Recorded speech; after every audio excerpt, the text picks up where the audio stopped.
حبايب قلبي نوجة، ازيكم يا حبايبي؟ عاملين ايه؟ يا رب تكونوا بألف خير. وحشتوني جدا. اتمنى كده تكونوا كلكم يا حبايبي بخير وصحة وسعادة يا رب. نبدأ الفيديو بتاعنا ونقول بسم الله ونصلي على رسولنا الكريم الحبيب المصطفى عليه افضل الصلاة والسلام. طبعا احنا في ظل ارتفاع الاسعار بنحاول نقتصد على قد ما نقدر، وانا يا حبايبي وعدتكم ان احنا نعمل مع بعض وصفات لاكلات وحاجات، بدايل لحاجات متعودين او احنا محتاجين نعملها، وبتكون برضو بالنسبة لنا مهمة. عملت معاكم بديل الزبدة النيوزيلندي، وان شاء الله هعمل معاكم وصفة بيها عشان اوريكم نتيجتها حلوة جدا ما شاء الله. النهارده بقى هتعملي معانا ايه يا نوجة؟ النهارده هعمل لكم بديل الرز البسمتي. بديل الرز البسمتي. امبارح كنت بشتري شويه عطاره للبيت يعني. الاسعار غاليه جدا جدا. بسأل على الرز البسمتي لقيت كيلو الرز البسمتي ب 60 جنيه. كيلو الرز ب 60 جنيه، طبعا اوفر اوفر اوفر يعني. طيب انا دلوقتي عرفت وصفه حلوه جدا، وهي اعمل بيها رز بسمتي. مش هقول بقى كداب، لا، عشان ما بحبش الكذب ولا الكدابين. لا، هعمل بديل الرز البسمتي عشان كل واحد ياخد حقه، وعشان انا برضو يعني الامانه. انا انا اكلت الرز ده اللي بيسموه رز، انا اكلته في فرح. اكلته في فرح. طعمه حلو جدا. رز بسمتي مفيش فيه اي نقاش. رز بسمتي رز بسمتي يعني. التست والحبايه كله بجد. فانا سالت لان انا حسيت ان برضو ايه، يعني اللي بيحب الاكل او اللي عنده ايه حاسه التذوق عاليه شويه. انا الحمد لله ربنا اخصني بالحته دي، النعمه دي يعني. برضو بعرف اميز الحاجه شويه. حسيت ان هو مش رز، يعني ايه يعني. برضو ايه يعني، في حاجه برضو الطعم هو طعم رز بسمتي، بس الندغه ناعمه شويه عن الرز البسمتي، بس نفس التست. رهيبه رهيبه يعني. سألت، فعندنا في الأفراح بيجيبوا طباخ يعمل الأكل. سألت، قال لي ده مش رز بسمتي ده. قلت أسأل نوع الرز ده إيه؟ ده نوع رز جديد ده ولا إيه؟ استغربت، قلت يمكن يكون نوع رز جديد أو حاجة. سألت، قال لا ده مش رز، أنا بشتغل بلسان العصفور. بشتغل بلسان العصفور. طبعا الفرح ده كان بتاع حد يعني قريبنا. فسألت، قالوا لا ده مش رز بسمتي. ده الشغل اللي احنا جايبين له طلبات، اللي طلبها مننا ان احنا نجيب لسان عصفور. ما جبناش رز بسمتي خالص. سألت عملته ازاي؟ عرفت الطريقة طبعا. عشان ما اطولش عليكم الفيديو. لسان عصفور، وطبعا خلطة بهارات الكبسة، والحاجات كلها بنحطها على الرز العادية. ورق اللورة، القرفة، الخشب اللي هي السيجار دي، وحدتين كده من كباب الصيني، رشة صغيرة فلفل، رشة صغيرة كمون. بصوا حاجة بسيطة جدا. وطبعا الملح. ويلا بقى ايه على البوتاجاز عشان نعمل العظمة دي مع بعض. وطبعا اضافاتك، انا بضيف جزر مبشور على الرز البسمتي، وبضيف فلفل الوان، وبرده فلفل حار. انا ما عنديش فلفل حار. طبعا الفلفل الالوان هتقولي غالي يا نوجة.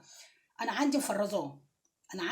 وجايباه مفرزاه. طبعا مش احنا نقتصد من ناحيه ونجيب من ناحيه. الفلفل الالوان ب 25 جنيه، ما تجيبيش فلفل عادي، مش بلاش فلفل خالص. استكفي بالجزر.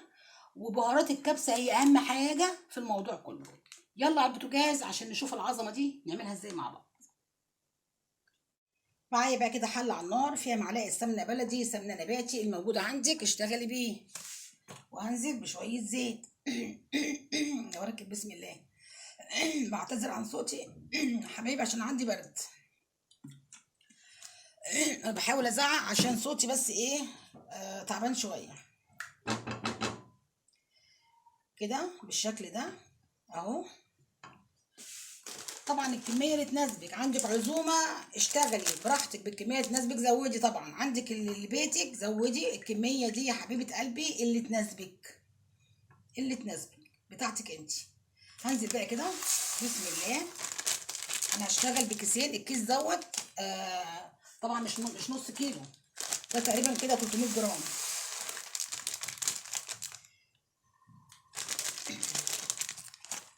اشتغل بقى كده. الكيس ده ب5 جنيه. الكيس ده ب5 جنيه. يعني يعني الكيسين ب10 جنيه. ان شاء الله هعمل معاكم الرز البسمتي بالطريقه ديت. عفوا. وباذن الله يا حبايبي ان شاء الله هتعجبكم. كده بقى يا حبايبي افضل كده مع لسان العصفور او الرز بتاعنا بقى بالشكل ده كده اهو. ما تسيبوش خالص عشان عايزاه كله يبقى نفس الدرجه ونفس اللون بالشكل ده اهو. انا جايبه النوع دوت على فكره حلو جدا، بيتحمل النار، بيتحمل الحبايه، بتستحمل. انا جبت جميع انواع الشركات كله. النوع اللي اسمه الاصيل ده جميل جدا، الحبايه بتستحمل كده وتلاقيها في مفلفله وجميله وبتستحمل معاكي النار. لسان العصفور ده او الرز بتاعنا بقى ده عاوز ايه؟ عاوز يتحور كويس على النار كده، ايدك فيه على طول. اهم حاجه ان عايزه اللي يتشرب كله كله كله ويبقى كله درجه واحده اهو بالشكل ده. شايفين يا حبايبي؟ حبايب قلبي، ليا عندكم طلب ورجاء، يعني كل اللي بيحب نوجة وكل اللي بيعتبرني اخته او مامته، اي حد بيعتبرني زي ما يعتبرني وزي ما بيكنني من اي مشاعر، عاوزاكم يا حبايب قلبي تدعوا لاختي وحبيبتي ميادة سمك بالشفا. ارجوكم يا حبايبي ادعوا الميادة سمك بالشفا. اقل ما يقال عن الشخصيه دي ان هي انسانه جميله، انسانه جميله. ده اقل وصف او اقدر اوصف بيه ميادة سمك. ميادة سمك جميله، جميله بقلبها، جميله بمشاعرها، جميله باحساسها بالناس اللي حواليها، جميله بجدعنتها. ست بجد بجد بجد قمه الادب والاخلاق والاحترام. من النماذج الحلوه اللي اتعرفت عليها في المجال بتاع اليوتيوب، من ضمنهم ميادة سمك. حبيبه قلبي يا ميادة، ربنا يا حبيبتي يشفيكي ويعافيكي ويتم شفاكي على خير يا رب. دايما بدعي لك في كل صلاه، بدعي لك يا حبيبه قلبي، وباذن الله ترجعي لنا افضل من الاول واقوى من الاول. وانا عارفه يا ميادة ان انت قويه، انت قويه، واحنا ده عهدنا بيكي ان انت قويه وان شاء الله هترجعي احسن من الاول يا حبيبه قلبي. وخالص دعائي ليكي بالشفاء يا حبيبه قلبي، وان ربنا يسعدك ويديكي كل اللي تتمنيه يا ميادة. انت تستاهلي كل خير حبيبه قلبي، ربنا يشفيكي ويعافيكي وترجعي لنا بالف سلامه ان شاء الله. ميادة سمك صاحبه جروب جبر الخواطر، وفعلا هي من ضمن الناس الجميله اللي هم جابر الخواطر. ربنا يشفيك يا ميادة يا حبيبه قلبي، وربنا يكبر بخاطرك. اوعوا تنسوا يا حبايبي ميادة سمك بالدعاء. حورنا كده بالشكل ده كده خلاص العظمه ديت اهو. في حد ممكن يقول لي طب يا نوجة لسان العصفور ده نوع من انواع المكرونه، يعني مش هيديني تيست الرز البسمتي. لا يا حبايبي، انا عملته وجربته. على فكره انا ما بعملش اي وصفه بالذات لما بتكون جديده او شفتها على حد من القنوات الكبيره عاملها او الشيفات الكبار عاملينها او قناه اجنبيه عاملاها او خدتها من اي حد. بجربها الاول في البيت عندي واشوفها، ولو طلعت كويسه وعجبتني بعملها وانفذها لكم. للامانه ده لازم يكون للامانه. حورت كده خلاص وبقى كله باللون الذهبي بقى والجميل ده. شايفين يا حبايبي لونه ده كده تمام. هعمل ايه بقى؟ ابعد كده الحله واسيبها بس كده ايه تهدى بس خلاص كده، واكمل بقى ايه معاكم العظمه دي. انا استبعدت الحله عن النار ليه بقى يا حبايبي؟ عشان عايزه تهدى كده وعايزه اوريكم اللون. بصوا اللون اهو، الدرجه كلها واحده كده خلاص. اتحمر معايا تمام وتحور كويس وبقى تمام التمام. هنزل بقى هنا ايه بسم الله البهارات بتاعتي اهيت اهي. مكعبين من مرقه الدجاج. المرقه اللي عندي الفوريه خلصت، مفيش مشكله. اللي ما يفضلهاش ما يضيفش اي حاجه، مش مشكله، مش مهم يضيفها يعني، بس هي بتدي تيست برضه، بترفع التيست. اهو كده اقلب بقى كويس كده عشان عايزه المكعبات دي كلها اهو تدوب كده مع السمنه. والرز بتاعنا بقى مش هنقول بقى لسان عصفور، هنقول الرز اهو. اتاكد كده كويس ان هي دابت وكل حاجه كده اتشربت من بعضيها تمام التمام بالشكل ده. هجيب بقى ده كيس بهارات كبسه، بركه بسم الله، هنزل بقى بيه. طبعا ده هيغنيني عن كل حاجه، ولا كركم بقى ولا اي حاجه ولا بهارات، ولا هو في كل حاجه. احوره برده كده كويس قوي، هو مجرد ما احط الميه عليه هتشوفوا اللون وهتشوفوا الجمال والعظمه كلها بالشكل ده كده. اللهم بارك. احور تمام التمام، حورت كل حاجه اهو. اللهم بارك. الكاتل بقى بتاعتي الميه المغليه بسم الله. خدي بالك بس وانت بتعملي الميه المغليه، اللهم بارك، كانك بتسوي لسان عصفور بالظبط.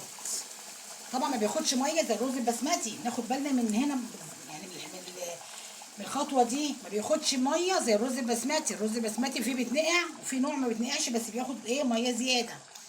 لسان العصفور ناخد بالنا ان انا ايه اظبط العيد بتاعه كاني هعمل طاجن اهو كده تمام التمام. اللهم بارك. كده معايا زي الفل، مش هحتاج اضيف، لا هضيف سنه كمان شويه صغيرين كمان، حاجه بسيطه خالص اهو. بس اغطي بقى عليه، وفي خطوه نعملها بس مش دلوقتي، اول ما يتفلفل كده هنضيف بقى ايه، هنضيف معاه الخضار بتاعنا. هنا بقى كده بركب بسم الله، بدأ يتشرب معايا اهو. اللهم بارك. تقليبه كده بسم الله ما شاء الله.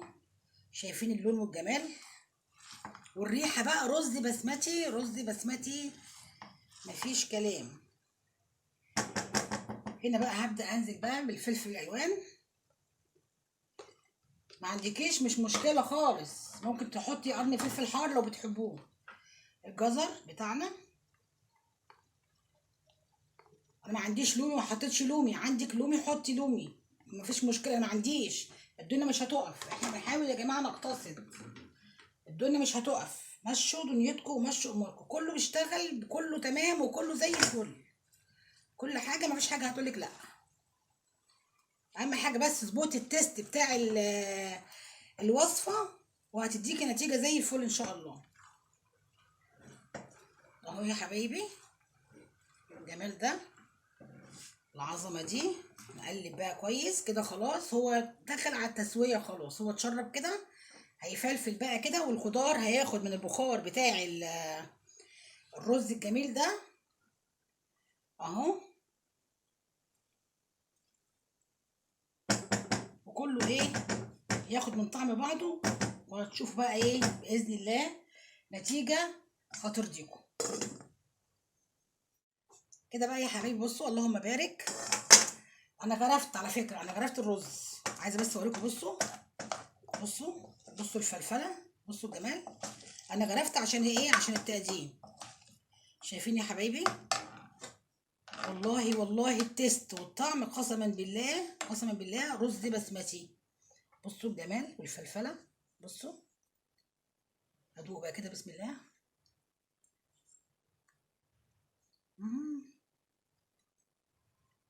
مفيش كلام، رز بسمتي مفيش كلام. روعه. وانا هنا شويه فراخ عشان ايه نكمل الوجبه. ادي يا حبايب قلبي اللهم بارك، ادي الروعات، ادي الرز بتاعنا الجميل اهو، بديل الرز البسمتي، طعم وتست وريحه والمذاق تحفه تحفه تحفه بجد، روعه روعه روعه اهو. ما كلفنا ايه، كلفنا 10 جنيه وكل اللي طلبوه وباقي كل المكونات والبهارات وكله موجود عندنا في البيت. 10 جنيه اهو. وبصوا باقي الكميه اهو، اللهم بارك. وعملت جنبها، شويت جنبها فراخ وبطاطس. عملت صينيه كده فراخ وبطاطس جنبها عشان تبقى ايه، وجبه كامله متكامله. ايه رايكم بقى في الجمال دوت؟ اهو ب10 جنيه عملنا بديل الرز البسمتي، تحفه تحفه تحفه، طعم وريحه وتست. عايزاكم تجربوه وفي التعليقات تقولوا لي رايكم.